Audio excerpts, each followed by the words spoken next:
ಶೀರೂರು ಗುಡ್ಡ ಕುಸಿತದ ರಕ್ಷಣಾ ಕಾರ್ಯಾಚರಣೆ 10ನೇ ದಿನಕ್ಕೆ ಕಾಲಿಟ್ಟಿದೆ.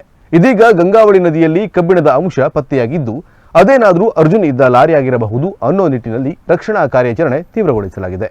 10ನೇ ದಿನದ ಕಾರ್ಯಾಚರಣೆ ಬಗ್ಗೆ ನಮ್ಮ ಪ್ರತಿನಿಧಿ ಮಾರುತಿ ಹರಿಕಂತ್ರ ಮಾಡಿರುವ ಸ್ಪೆಷಲ್ ಸ್ಟೋರಿ ಇಲ್ಲಿದೆ ನೋಡಿ.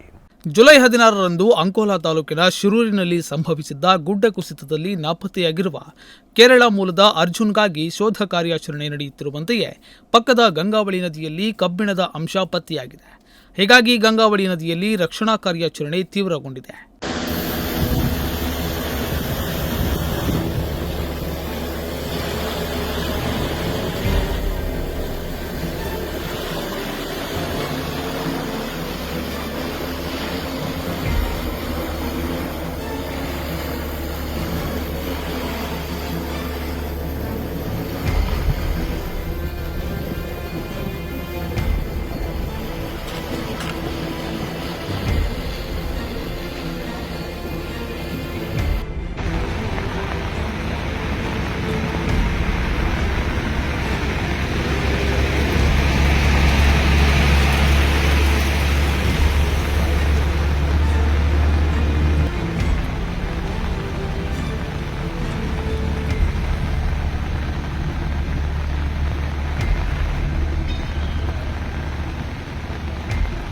ಹೌದು, ಶಿರೂರಿನಲ್ಲಿ ನಡೆಸುತ್ತಿರುವ ರಕ್ಷಣಾ ಕಾರ್ಯಾಚರಣೆ ತೀವ್ರಗೊಂಡಿದೆ.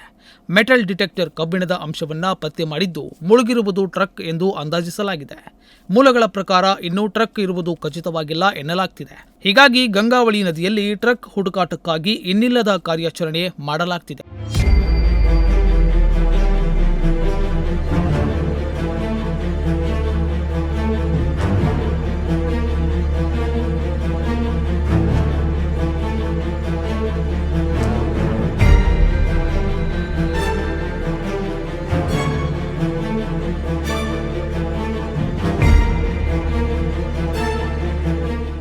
ಇನ್ನು ಗಂಗಾವಳಿ ನದಿಯಲ್ಲಿ ಶೋಧಕ್ಕಾಗಿ ಡ್ರೋನ್ ಆಧಾರಿತ intelligent underground buried object detection system ಅನ್ನು ಬಳಸಲಾಗ್ತಿದೆ. ನಾಪತ್ತೆಯಾದವರ ಮೃತದೇಹಗಳಿಗಾಗಿ ಕೋಸ್ಟ್ ಗಾರ್ಡ್ ಹೆಲಿಕಾಪ್ಟರ್ ಮೂಲಕ ಶೋಧ ನಡೆಸುತ್ತಿದೆ.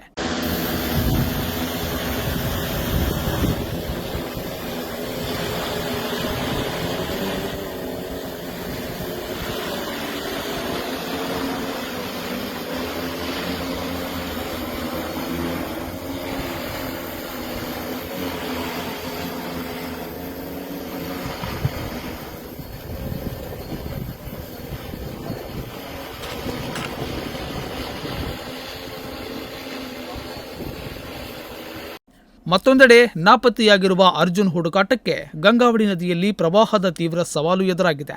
ಆಳಕ್ಕೆ ಹೋದಂತೆ ನೀರಿನ ಹರಿವು ಹೆಚ್ಚಾಗುತ್ತದೆ. ಕೊಳಕು ನೀರಿನಿಂದ ಮುಳುಗುವವರೆಗೆ ಏನೂ ಕಾಣಿಸುವುದಿಲ್ಲ. 2 ಗಂಟೆಗಳ ಕಾಲ ನದಿಯ ಹರಿವು ಅನುಕೂಲಕರವಾಗಿದ್ದರೆ ಡ್ರೈವರ್ಗಳು ಟ್ರಕ್ ಅನ್ನೋದನ್ನು ಖಚಿತಪಡಿಸಿಕೊಳ್ಳಲು ಸಾಧ್ಯವಾಗ್ತಿತ್ತು. ಆದರೆ ನದಿಯ ಹರಿವು ತೀವ್ರವಾಗಿರುವುದರಿಂದ ಕಾರ್ಯಾಚರಣೆಗೆ ತೊಡಕಾಗಿ ಪರಿಣಮಿಸಿದೆ. ಇದೆಲ್ಲದರ ನಡುವೆ advance drone based intelligent underground buried object detector ದೆಹಲಿಯಿಂದ ಬಂದಿದೆ. ಇದು 2.4 ಕಿಲೋಮೀಟರ್ ಎತ್ತರದಲ್ಲಿ ಹಾರಾಡಬಲ್ಲ, ಮಣ್ಣಿನಲ್ಲಿ 20 ಮೀಟರ್ ಮತ್ತು ನೀರಿನಲ್ಲಿ 70 ಮೀಟರ್ ಆಳದವರೆಗೆ ಪರೀಕ್ಷೆ ನಡೆಸಬಲ್ಲ ಸಾಮರ್ಥ್ಯವನ್ನು ಹೊಂದಿದೆ. ಹಿಮ, ನೀರು, ಬಂಡೆ ಮತ್ತು ಮರುಭೂಮಿಗಳಲ್ಲಿ ಪತ್ತೆ ಕಾರ್ಯಕ್ಕೆ ಈ ಡ್ರೋನ್ ಬಳಕೆಯಾಗುತ್ತದೆ. ಈ ಸಾಧನವನ್ನು 2 ತರಬೇತಿ ಪಡೆದ ಸೈನಿಕರು ನಿರ್ವಹಿಸುತ್ತಿದ್ದಾರೆ.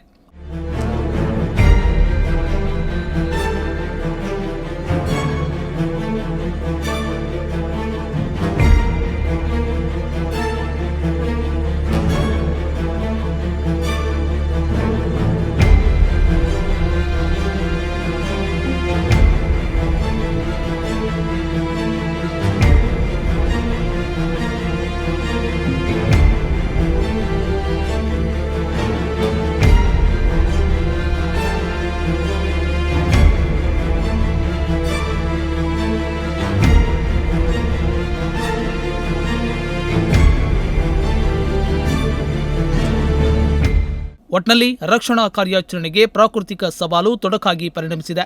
ಹಾಗಿದ್ರೂ ಎನ್ಡಿಆರ್ಎಫ್, ನೌಕಾಪಡೆ, ಭಾರತೀಯ ಸೇನೆ ಮತ್ತು ಮುಳುಗು ತಜ್ಞರು ನಾಪತ್ತೆಯಾದವರ ಹುಡುಕಾಟದಲ್ಲಿ ಯಾವುದೇ ರಾಜಿ ಮಾಡಿಕೊಳ್ಳದೆ ಕಾರ್ಯಾಚರಣೆ ನಡೆಸುತ್ತಿದ್ದಾರೆ.